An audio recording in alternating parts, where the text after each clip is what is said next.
ഏറ്റുമാനൂരിൽ അമ്മയും മക്കളും ആത്മഹത്യ ചെയ്ത സംഭവത്തിൽ ഷൈനിയുടെ ഭർത്താവ് നോബിയെ അറസ്റ്റ് ചെയ്തു. ഏറ്റുമാനൂർ പോലീസാണ് അറസ്റ്റ് രേഖപ്പെടുത്തിയത്. ആത്മഹത്യാ പ്രേരണ കുറ്റം ചുമത്തിയാണ് നടപടി. വിവരങ്ങളുമായി മിഥുൻ അയ്യപ്പൻ ചേരുന്നുണ്ട്. മിഥുൻ, ഈ വാർത്തയുടെ കൂടുതൽ വിശദാംശങ്ങൾ.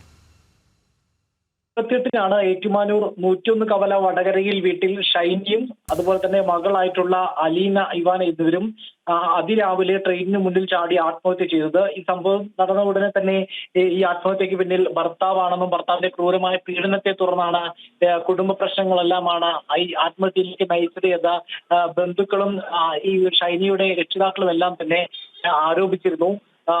ഇവരുടെ സംസ്കാര ചടങ്ങിലടക്കം ഈ ഭർത്താവിനെ പങ്കെടുപ്പിക്കാതെ ഉള്ള ഒരു നടപടികളെല്ലാം തന്നെ ഉണ്ടായിരുന്നു.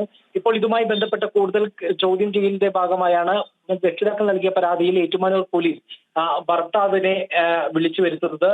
തൊടുപുഴ ചുങ്കംചേരി വീട്ടിൽ നോബിയെ പോലീസ് സ്റ്റേഷനിലേക്ക് വിളിച്ചു വരുത്തി ചോദ്യം ചെയ്യുകയായിരുന്നു. ചോദ്യം ചെയ്തതിന് പിന്നാലെ അറസ്റ്റ് രേഖപ്പെടുത്തുകയും ചെയ്തു.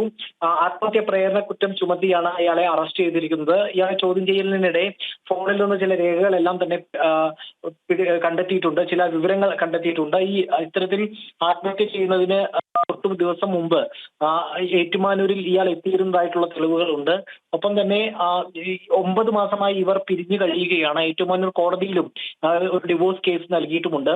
9 മാസങ്ങൾക്ക് മുമ്പ് അതിക്രൂരമായിട്ടുള്ള മർദ്ദനത്തിനിരയായതിനു ശേഷമാണ് ഷൈനിയും മക്കളും ഏറ്റുമാനൂരിലെ വീട്ടിലേക്ക് മടങ്ങിയെത്തിയത്. പക്ഷെ അതിനുശേഷവും ഫോണിലൂടെയും മറ്റും ഭീഷണിയും അതുപോലെ തന്നെ മാനസിക പീഡനവും എല്ലാം തുടർന്നിരുന്നു എന്നാണ് ഇപ്പോൾ കണ്ടെത്തിയിരിക്കുന്നത്. ഏതായാലും ഇപ്പോൾ രക്ഷിതാക്കൾ നൽകിയ പരാതിയുടെ അടിസ്ഥാനത്തിലാണ് ഇപ്പോൾ ആത്മഹത്യാ പ്രേരണ കുറ്റം ചുമത്തി ഇയാളെ അറസ്റ്റ് ചെയ്തിരിക്കുന്നത്. ഓക്കെ.